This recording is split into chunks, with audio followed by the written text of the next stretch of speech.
Hi folks, welcome back to my World of Tanks replays with the mighty Jingles.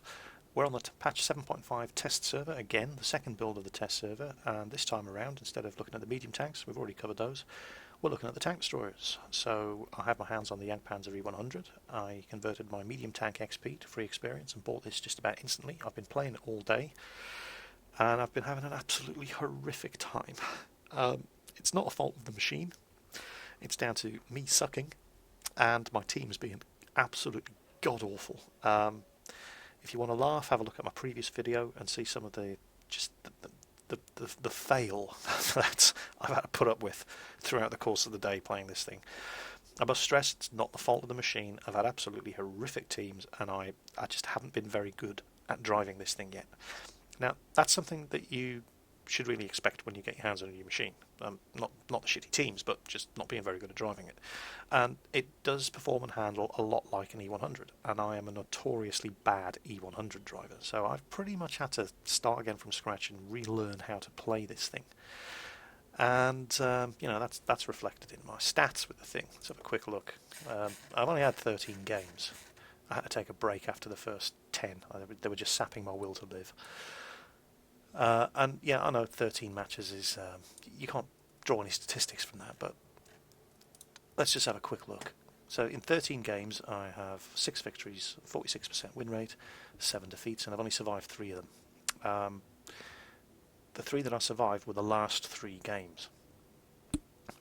In those 13 games I have 13 kills, and I've done 28,000 damage. Now, over 13 games, that is 2,180 something damage, and that's kind of low. However, the figure's misleading. In my first 5 games, I didn't get a single kill. All 13 of those kills were in my last 7 games. Most of those victories, I was the first one to die, or I had a string of 0 damage penetrating hits, bounces, or misses. And so the figures are kind of misleading. You can see that it is very, very accurate. 77% hit rate, even if those hits have been bouncing off, failing to penetrate, or penetrating and doing no damage. But they are at least hitting. It is a very accurate gun. And I have been getting better on it. It's taking some getting used to. It doesn't play like... I mean, it plays kind of like the Jagdtiger, but it's not a Jagdtiger. It is different. And we'll get onto that in a minute. Let's have a look at the stats first of all. So it has 2,000 hit points, which is 2,200 hit points, which is the most of any of the tier 10 tank destroyers. The Object 268 has 1950. The T110 E3 has I can't remember. Let's have a look. They all have around 2,000. Object 268, 1950. Yep. The T110 E3. 2050, and the T110 E4 2002, straight 2000. So it has the most health, not by much, but you know, every little helps. Power to weight ratio is fairly poor, as you would expect of a machine of this size. It weighs 150 tons for Christ's sakes, and even with the biggest German engine available, the 1200 horsepower Maybach, that's still a lousy power to weight ratio. So its top speed is only 30 kph, and it is kind of sluggish. It does not like going up hills. It drives like an E-100. It's not a speed demon. Right? This is a big, slow-moving target. Traverse speed is also very, very poor. 18 degrees per second. That's really slow, and it's a kind of a... I'm going to put this. Coming from the Jagdtiger, which had the best traverse speed of any of the tier 9 tank destroyers, to this thing. It's a completely different experience. That takes some getting used to if you've been used to driving the Jagdtiger. This thing does not turn very quickly at all. Armour-wise, it's very, very good. Effectively, it's an E-100. So 200mm at the front, and this is kind of weird. 200mm at the front, which is basically the front of the turret and the upper glacis, not the lower glacis. 120 at the sides. The sides is actually where it has the weakest armour, because it has 150mm of armour at the rear, 30mm more than the sides. And I'm predicting that when this thing goes live, you're going to see a lot of people in light and medium tanks that like to scoot around the target and shoot you from the rear. Any AMX 75s that try to get around your rear are going to have a hard time. They're going to get a nasty surprise. Top tip, if you are trying to scoot around one of these things and do some damage to him, do it from the side. Going around his rear, you're just making things hard for yourself. This is where you shoot a Jagdpanzer E-100. It's only 120mm thick. It's a great big, I mean it's mostly flat. It's a massive target, it's hard to miss. If you're in one of the smaller tanks, you might experience some bounces, particularly stuff like the ELC AMX, the AMX-12T, tiny little tanks. If you park alongside one of these things, the angle that your gun is going to have to point at to actually get up here, and if you look at the slope on it, you might experience some bounces while you're shooting at that. So that's going to be interesting to see how the light tanks deal with this thing.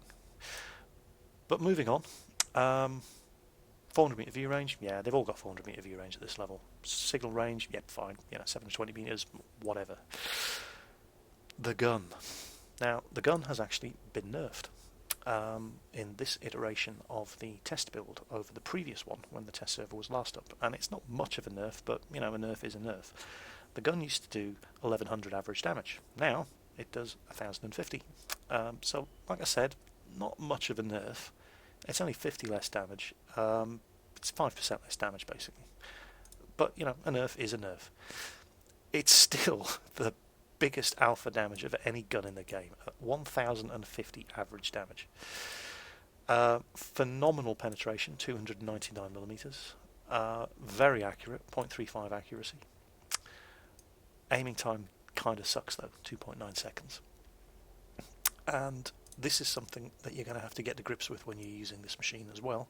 That 2.9 seconds aiming time, well, when you're zoomed in on the target, even without turning the hull, if you move that gun barrel, it really affects the size of the aiming circle, and you have to wait for it to settle in again. So that's something to bear in mind. Even when you hull down in a position, you don't rotate the hull. You've got your tracks locked, and all you're doing is traversing the gun. It really does affect your aim. So bear that in mind when you're playing it. That's quite significant. So where does that leave us? Well, armour. Yeah. 200mm at the front. It's very well armoured from the front, but as I've said in the medium tank videos, you really, really do need to angle the armour effectively. And if you've been driving an E-100, I'm not telling you anything new. It's exactly the same in this thing. E-100 drivers will always angle their tank to make it harder to penetrate that lower plate, which is a massive weak spot. And also, when they're reloading, they will turn their turret away from you to present that at an angle, because that is it's not exactly a weak spot, but tier 10 and a lot of the tier 9 tank guns can penetrate this part of the hull, of the turret of the E-100, and it's the same on this thing. Now it is a good slope on the front of the turret there, front of the casement, but a lot of the time a lot of people are used to when they've taken a shot, they keep their gun trained on the target. It's just the natural thing to do. And E-100 drivers are they either learn not to do that while they're reloading, and they angle their turret away as well as their hull if they can't back off into cover, or they're dead E-100 drivers. And it's exactly the same on this thing. You really don't want to be sitting square onto your target with that gun aimed at them while you're waiting for that monster 20-second reload to happen, because they will put shots through the sides of the front of your turret. Now, the mantle itself, you've got this lovely thick collar which bounces a few shots. You've got this nice thick armour-plated mantle there. That's all good stuff. The front of the hull, this is the most bouncy armour in the game. That is just absolutely an awesome frontal upper glacis plate. That thing bounces shots like you would not believe. It's only 200mm thick, but look at the slope on it. And if you can keep that at an angle towards the enemy, that is going to bounce shots like you would not believe. It is really, really, really good. Anybody with a shred of sense is going to aim for your lower plate. If you can take advantage of the terrain to keep that covered up, Well, it's just like driving any kind of German heavy, or the E50 or the E50M. That's your biggest weak spot. If you can keep that covered up, they're going to aim for this. From the front, I mean from the sides, they're just going to shoot you here, and and you're screwed. But from the front, it's all about the slope of the armour, and I know I keep going on about this, I say it in the medium tank videos, but it's just as true on this as it is for those. It's not about the thickness of the armour with these kind of practically 300mm penetration guns running around. It's about the slope of the armour and the angle at which you present that slope to the enemy, and that's what's going to save your ass, and it really, really does save your ass on this thing. I think driving this thing is going to make me a much better E-100 driver. I've certainly learned a few things while I've been playing this today. Now, another interesting feature about the gun is if you look at the ammunition types available, the credit ammo, the armour piercing, and the high explosive. So, we already know that the average penetration of the gun is 299mm, and the average damage of the gun is 1050. It was 1100, down to 1050 now. So that's the standard ammo that you're going to be using. The high explosive ammunition is it's interesting. Penetration is lousy. On average, I think that's about 80mm. Let's have a look at the gun stats. Average penetration, 85mm. Wasn't that far off. So the penetration is kind of bleh. But the top end damage is artillery levels of destruction. And it has a 4.5 meter splash radius. So that's kind of interesting. Does that mean it's worth packing some high explosive shots on this thing? I would say yes. One or two. Purely on a rare circumstances where you have to go back and reset a cap. On the off chance that you're actually fast enough in this thing to do it, you don't have to hit them with one of these. And while you're driving back, you've got all the time in the world to reload. With that blast radius, you don't actually have to hit the target to reset the cap. So that's just a little something to bear in mind. Now, I can't remember which other one of the tank destroyers it was. Let's have a quick look. I think it was the French one. Oh, didn't even look at that earlier. Yeah, that is the least of the hit points of any of the tier 10 tank destroyers with 1850. I keep forgetting about the French.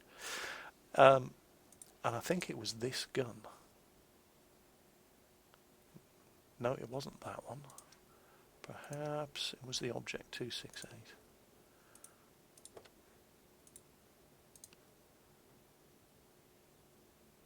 No.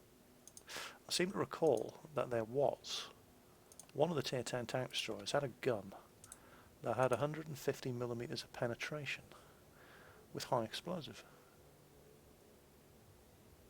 But no, it's gone. Well, anyway, forget that. I'm talking out my arse. So anyway, yeah, there's the tank. So moving on to the crew skills. Don't pay too much attention to the crew skills that you see here. These guys are my Jagdpanzer crew. In my opinion, bearing in mind that this gun has a 20-second reload, and if your ammo rack gets hit, that reload goes up to 40 seconds, and that really hurts. And this thing has two loaders, and artillery splash damage does like to kill your crew. And I can't recall an occasion when I have had a loader die. I mean, I know I must have had loaders die, but I wasn't paying attention to the reload time at the time. I'm going to take a guesstimate and say that if a loader dies, that's going to add another 10 seconds to your reload time. So 2 loaders die, dead, another 20 seconds. So we're up to a 40-second reload, and then your ammo rack gets crippled as well. Potentially, you could be waiting 60 seconds between shots, a full minute, before you can fire this gun. Bearing that in mind, I would highly recommend that the first skill you get on your commander is Jack of all trades. Purely because it enables the commander to replace knocked out crew members. He's not going to be as good at loading the tank as a dedicated loader, but it isn't going to cripple your reload time as badly as not having anybody to take over from the dead loader. That would be my recommendation on the commander. The gunner, I don't actually remember having the gun knocked out in any of the games I've played. And if that happens, you can always use a repair kit. But the gunner's skills aren't that interesting other than Snapshot or Armourer. Snapshot, yeah, that might be useful. I'm not 100% sure that, and it says improves accuracy during turret rotation. I'm not 100% sure whether that affects the accuracy during gun traverse. If anybody knows, please let me know in the comments. But I believe that Armourer is a better skill for the gunner on this thing. Your two biggest advantages in this tank, and they both come from the gun, are the accuracy and the alpha damage. Can't do a thing about the alpha damage, but if your gun does get damaged and you've already used your repair kit, or as happens, your gun gets damaged, you use your repair kit, your gun gets damaged again, the accuracy really is going to suffer, and you can't have that on a tank destroyer. So Armourer is going to reduce the penalty that associated with that. I would recommend you get Armourer. For the radio operator, or the driver, sorry, well, I've gone with clutch braking because the traverse is so poor. Anything that helps you turn around faster in this thing can really be the difference between life and death. The other skills available for the driver, well, I think the drivers get the best skills out of all the crew. Controlled impact, nah, not on this. Off-road driving, it's an option. Smooth ride, you are never going to be firing on the move in this thing, forget it. Preventative maintenance, yeah, it's not terrible, but I would say, that either off-road driving or clutch braking are the two most valuable skills you could put on a driver on this machine, and I would say that clutch braking probably is the best one. Radio operator, well, they don't have very interesting skills at all. Call for vengeance, yeah. Extra signal range, nah. Situational awareness, or pick repairs or firefighting, one of the basic skills, something like that. Situational awareness just increases your view range slightly. The loaders, well, the loaders don't have any skills, they just have perks. The loading crew in this game are desperately in need of some useful skills other than the common skills, repairs, firefighting and camouflage. Safe stowage is very, very useful. Again, it just increases that ammo rack durability, because if this thing gets a damaged ammo rack, you are useless. More so than in any other machine I can think of. However, and just for the benefit of anybody who doesn't fully understand the difference between skills and perks, a skill is something, for example, like camouflage, that as soon as you pick the skill, you start getting the benefit from it. And as the skill level goes up, the benefit that you get from it goes up until it reaches 100% when you get the full value from the skill. That's a skill like camouflage, repairs, firefighting. Perks are things that you pick and are 100% completely useless. They have no effect until they reach 100%, like Brothers in Arms. Brothers in Arms is special because you have to have every crew member on 100% Brothers in Arms before you start getting the benefit from it. And we'll talk more about Brothers in Arms in a moment. Now, loaders only get perks: Intuition, Adrenaline Rush and Safe Stowage. Intuition creates a chance that the loader will promptly switch between shell types. This is when you're deciding, oh no, I need high explosive now. No. The amount of penetration and the accuracy on this gun is, you're going to be firing AP almost all of the time. That's no.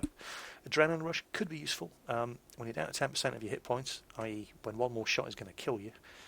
The gun loads faster. That could be useful situationally. But Safe Stowage, for increased ammo rack durability, seems like a no-brainer on this thing. But, and here is my recommendation, because it's a perk and it's useless until it reaches 100%, I recommend you do this with every tank, but this one in particular, pick a skill, whether that be recon, armourer, clutch driving, whatever. Pick a skill for your first crew skill, so you actually get the use out of it straight away, and it helps you perform better, rather than picking a perk. And then as soon as everybody's first skill reaches 100%,